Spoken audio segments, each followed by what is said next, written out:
less than 12 short months ago, Bitcoin was trading at over $50,000. Ethereum was trading at over $4,000, and the entire crypto world looked forward to 2022 with the hope that easing lockdown restrictions and a growing economy would bring good fortune to the crypto market.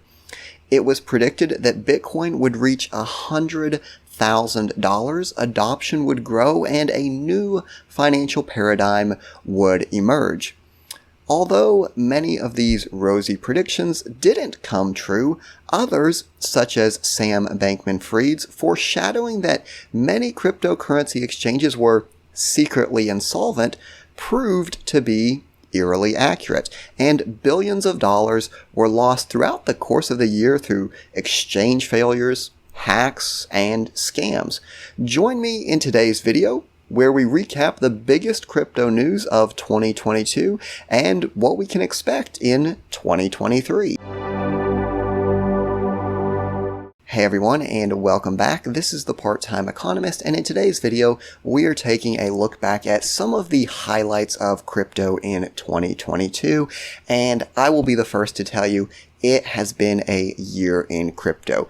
I could make this video 20 hours long and still not cover everything, so these are going to be the things that stood out to me. They might be things that seem relatively minor to you, but in my opinion, these are the big things of 2022. So 2022, it kind of started off strong. We had the Crypto Bowl and all these ads on the Super Bowl about cryptocurrency, and we brought awareness to millions of people. We had a strong bull run in 2021, and we were really hoping that this momentum would carry us through. This would be the year that everything goes to the moon. We would get this mass adoption, but right off the bat, we started to realize that this might not be the case. And although this is a relatively minor blockchain, one of the things that really stood out for me right at the beginning of the year was the Wax blockchain started to charge users to open new accounts using the Wax cloud wallet. Now, for those of you who do not know, Wax was a hugely popular blockchain in 2021 for creating NFTs, for launching blockchain-based games, because it was easy to use and you could create an account simply through your email or social media. You didn't need to manage your public and private keys, and it was just very accessible. So seeing that slow pivot away from accessibility and bringing more people on board to trying to grab more money, that in my mind started to show a big shift in the crypto market. Now, I know I'm not even mentioning some hacks that happened early in the year. We'll get to more hacks later on, but again, this is for me personally. That was a tragedy because I've made a lot of videos about Wax. I thought it was really accessible.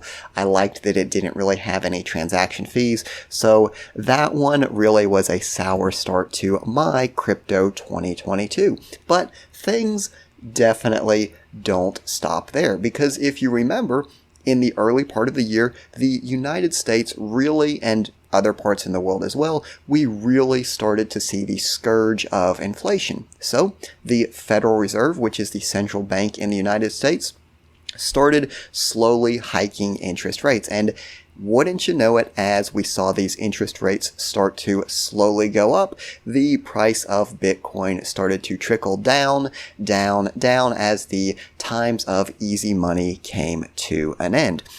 And in this bear market, as things started to trend downward, the appeal of a stable coin that earns a good interest from lending it out became very appealing. So we had the Terra Luna debacle, which essentially was a stable coin and a cryptocurrency that were algorithmically pegged to each other to maintain a stable value. And at some points, it was offering up to a 20% interest rate for lending out a stablecoin. Now, I want to be clear. This isn't a 20% interest rate from investing in a asset like Bitcoin or Ethereum that can go up or down. The idea behind Terra Luna was that you were lending out a dollar-denominated asset. So you don't have to worry about your asset gaining or losing value. You're going to get that 20% interest rate. But what do we know about things that seem too good to be true? Well, as with most things, if it seems too good to be true, it usually is. And Terra Luna broke through all the records, hit all-time highs in April. And the interesting thing to me is, as this project started to implode, and this is something that we're going to see repeat throughout 2022, as the project started to implode, the founder came out and said it's all, kind of just making jokes about it. I'll throw up a screenshot so you can see, but just really kind of brushing off these concerns. And despite hitting these highs in April, by May, so less than a month later, the chain had been halted numerous times, the price completely crashed, and it was delisted from almost every major exchange. In the aftermath, they tried to launch a subsequent new Terra blockchain that didn't really make investors whole. But moving on, in a precursor of things to come, you're probably thinking, if there was this massive crash of Terra Luna, it's probably going to have ripple effects throughout the entire crypto ecosystem, and you would be correct in thinking that. In the beginning of June, so not very far after the Terra Luna collapse, Coinbase said that it was not only going to be stopping hiring, but literally rescinding job offers for people that had got their offers, that had planned on moving to go work in this new location. And again, just rescinding these job offers, and that got a lot of people thinking, is there something going on behind the scenes in the crypto world that we don't know about? And indeed, there was. Following the collapse of Terra in May, signs of uncertainty began to ripple throughout the entire crypto ecosystem. And on June 11th, there was starting to be a lot of concern about other crypto lenders, right? Lenders that may have had exposure to Terra. One such crypto lender was Celsius, which was a centralized custodian where you could deposit Bitcoin, Ethereum, a bunch of different cryptos, and they would lend it out on your behalf, kind of like a bank, except they weren't a bank and they weren't insured like a bank. But never you mind, because CEO Alex Mashinsky came out and said everything talking about the financial difficulties is just fear, uncertainty, and doubt. Everything is fine. That is from the 11th of June.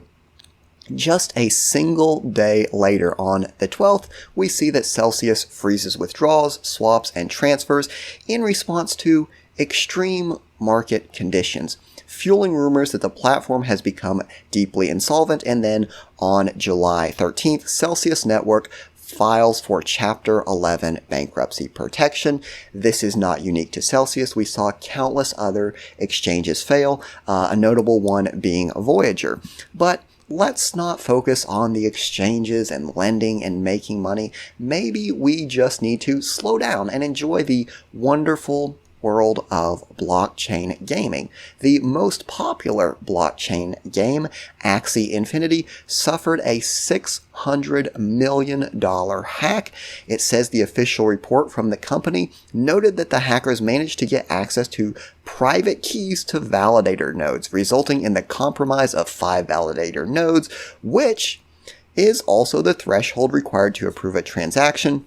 The Ronin chain, which is tied to Axie Infinity, the game, currently consists of 9 validators, and the hacker managed to get access to 4 of them, along with a third-party validator. So basically what happened, they were able to hack into this cryptocurrency sidechain and make off with $600 million in funds, proving that even blockchain-based games are not safe. And if you're probably thinking that this sounds like a lot of risk for an asset that is supposed to be secure, decentralized, and permissionless, you would be right. And you wouldn't be the only one thinking that. In fact, the fearless SEC chairman himself, Gary Gensler, has come to our rescue and started cracking down on numerous cryptocurrency projects that he has deemed to be securities.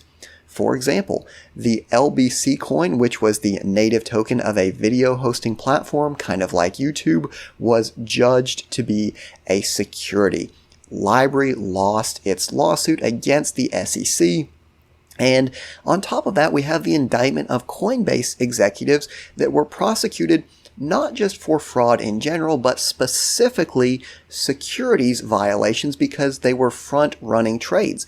Essentially, what they were doing is they knew if a coin gets listed on Coinbase, it's going to get a lot of popularity. People are going to want to purchase it. So let's buy for ourselves these coins before they get listed on the exchange. And the huge important thing here is that they are specifically being investigated for securities violations, which shows that the SEC is really trying to grab the crypto market and classify these as securities so that they can regulate it. But everything that we've discussed so far pales in comparison to the bombshell of them all. We have FTX using customer funds to prop up trading at its sister company, Alameda Research. Now, this is an ongoing investigation, but the big thing about FTX was it was the chosen one. It was the crypto exchange that was the golden boy. It was the crypto exchange that was going to bail these other exchanges out when they failed in the aftermath of the Terra Luna collapse. But as we have seen over and over and over in crypto, just before the collapse of the exchange, they're saying everything's fine, you have nothing to worry about, but it turned out to be a massive fraud with billions and billions of dollars being lost. But I don't want to focus on just the negatives.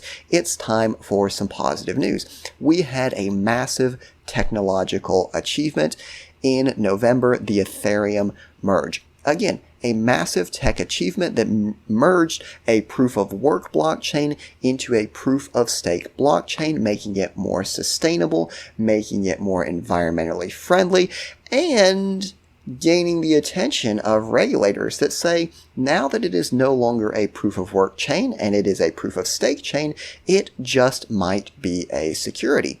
And on top of that, there is still no expected date for us to be able to withdraw our staked Ethereum. So, in summary, it has been a very rough year for crypto. Definitely not the year that we have hoped for, but what can we look forward to in 2023? Well, at this point, your guess is as good as mine, but I can pretty much guarantee two things. We will have more exciting, just off-the-wall comments from Michael Saylor, who says that Bitcoin is a swarm of cyber hornets serving the goddess of wisdom, feeding on the fire of truth, exponentially growing ever smarter, faster, and stronger behind a wall of encrypted energy. So I can expect more off-the-wall tweets from him, but I can also expect him to keep buying more Bitcoin, even if he has to sell Bitcoin that he already owns to buy more identical Bitcoin. It's an interesting world that we live in cryptocurrency. It's a wild ride, and I am not qualified to give you any kind of financial advice. The best I can tell you for 2023 is to always do your own research, and when you're making these investments, consider that you may lose all of it, especially if you're leaving it on a centralized exchange. As always, thanks for watching. I hope you enjoyed, and I wish you a very happy new year.